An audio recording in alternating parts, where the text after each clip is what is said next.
Hi friends, నమస్తే. నేను శిరీష. మనందరి ఛానల్ వండర్ఫుల్ ఉమెన్ కి స్వాగతం. ఫ్రెండ్స్, ఈ వీడియోలో మీ అందరికీ ఒక మంచి హెల్దీ బ్రేక్ఫాస్ట్ రెసిపీ ఓట్స్ కిచడీని చాలా టేస్టీగా ఎలా చేసుకోవచ్చో చూపిస్తున్నాను.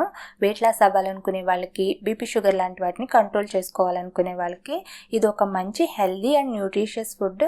అలాగే దీన్ని చాలా క్విక్గా కూడా తయారు చేసుకోవచ్చు. అంతేకాకుండా ఓట్స్లో ఫైబర్ కంటెంట్ ఎక్కువగా ఉండడం వల్ల ఇది మన జీర్ణశక్తిని కూడా పెంచుతుంది. నేను ఇక్కడ ఈ ఓట్స్ కిచడీని చేయడానికి 1 కప్పు ఓట్స్ని తీసుకున్నాను. తర్వాత ఒక బౌల్లోకి 1 కప్పు ఓట్స్ గాను 1/3 కప్ పెసరపప్పును తీసుకుని దీన్ని శుభ్రంగా ఫస్ట్ కడిగిన తర్వాత దీంట్లో తగినంత వాటర్ని యాడ్ చేసుకుని ఒక 10-15 నిమిషాల పాటు దీన్ని నానబెట్టుకోండి. ఇప్పుడు స్టవ్ మీద ప్యాన్ లోకి 1 టేబుల్ స్పూన్ ఆయిల్ తీసుకుని వేడి చేసుకోండి. అన్ని ఆయిల్స్ కన్నా ఆలివ్ ఆయిల్ హెల్దీ కాబట్టి నేను ఆలివ్ ఆయిల్ తీసుకుంటున్నాను. మీరు వాడే రెగ్యులర్ ఆయిల్ అయినా మీరు కావాలంటే తీసుకోవచ్చు. ఇప్పుడు ఇందులో 1/2 టీ స్పూన్ జీలకర్ర వేసుకుని ఫ్రై చేసుకున్న తర్వాత 2 పచ్చిమిర్చి తరుగును కూడా యాడ్ చేసుకుని ఫ్రై చేసుకోండి. ఇప్పుడు ఇందులో ఒక మీడియం సైజ్ ఉల్లిపాయ తరుగుని యాడ్ చేసుకుని ఇవి లైట్ గా కలర్ మారేంత వరకు ఫ్రై చేసుకున్న తర్వాత ఇందులో 1 టీ స్పూన్ అల్లంని అప్పటికప్పుడు ఇలా కాస్త కచ్చపచ్చ దంచి యాడ్ చేసుకుని దీంట్లో ఉన్న పచ్చివాసన పోయేంత వరకు ఫ్రై చేసుకోవాలి. ఇప్పుడు ఇందులో 2 టేబుల్ స్పూన్ల క్యారెట్ తరుగు, 2 టేబుల్ స్పూన్ల పచ్చి బఠానీని యాడ్ చేసుకోండి. వీటినే కాదు, మీకు నచ్చిన ఏదైనా వెజిటేబుల్స్ ను కూడా ఇందులో యాడ్ చేసుకుని వీటిని కాస్త లైట్ గా ఫ్రై చేసుకోవాలి. కొంచెం ఫ్రై అయిన తర్వాత కొంచెం ఉప్పు యాడ్ చేసుకుని ఫ్రై చేసుకోండి. వీటిని పూర్తిగా ఫ్రై చేయొద్దు, ఒక 50% ఫ్రై అయితే చాలు ఇవి. ఇప్పుడు 2 మీడియం సైజ్ టమాటాలని బాగా చిన్న ముక్కలుగా కట్ చేసుకోండి.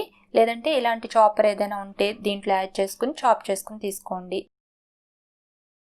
ఇలా చాప్ చేసుకున్న టమాటా మొత్తాన్ని ఇందులో యాడ్ చేసేసుకుని టమాటా సాఫ్ట్ అయ్యేంత వరకు బాగా ఫ్రై చేసుకోండి. టమాటా అంతా కూడా సాఫ్ట్గా ఉడికిపోయిన తర్వాత ఇందులో 1/2 టీ స్పూన్ పసుపు, ఇందాక పెసరపప్పు నానబెట్టుకుని ఉంచుకున్నాం కదా, దీంట్లోంచి వాటర్ని తీసేసి పెసరపప్పు మొత్తాన్ని ఇందులో యాడ్ చేసేసుకోండి. ఇప్పుడు దీనంతా బాగా కలుపుతూ 1 నిమిషం పాటు ఫ్రై చేసుకున్న తర్వాత ఇందులో ముందుగా మనం కొలిచుంచుకున్న 1 కప్పు ఓట్స్ మొత్తాన్ని యాడ్ చేసుకుని మరొక నిమిషం పాటు ఫ్రై చేసుకోవాలి.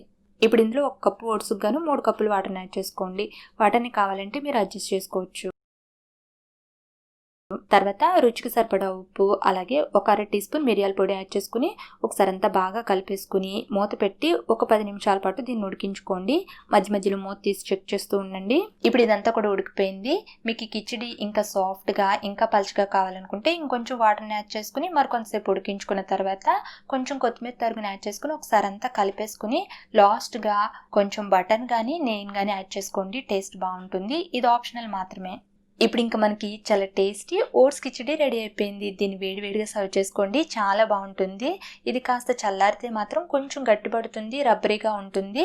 కాబట్టి వేడిగా ఉన్నప్పుడే సర్వ్ చేసుకోండి. ఒకవేళ చల్లారిపోతే స్టవ్ మీద ఇందులో ఇంకొంచెం వాటర్ని యాడ్ చేసుకుని కొంచెం సేపు ఉడికించుకుని అప్పుడు సర్వ్ చేసుకోండి. ఫ్రెండ్స్, మరి చూసారు కదా చాలా టేస్టీగా ఓట్స్ కిచడీని ఎలా చేసుకోవచ్చో. జనరల్గా హెల్తీ రెసిపీస్ అంటే అంత టేస్టీగా ఉండదు, కానీ ఇలా ఓట్స్ కిచడీని చేసుకోండి, చాలా టేస్టీగా ఉంటుంది. తప్పకుండా మీకు నచ్చుతుంది. మీరు కనుక ట్రై చేస్తే మీకు ఎలా కుదిరిందో మీ అభిప్రాయాలు నాకు కామెంట్లో తెలియజేయడం మాత్రం మర్చిపోరు కదా. అలాగే వీడియో నచ్చితే లైక్ చేసి మీ ఫ్రెండ్స్ అండ్ రిలేటివ్స్కి షేర్ చేసి ఈ ఛానల్ని సబ్స్క్రైబ్ కూడా చేయగలరు. Thank you for watching this video.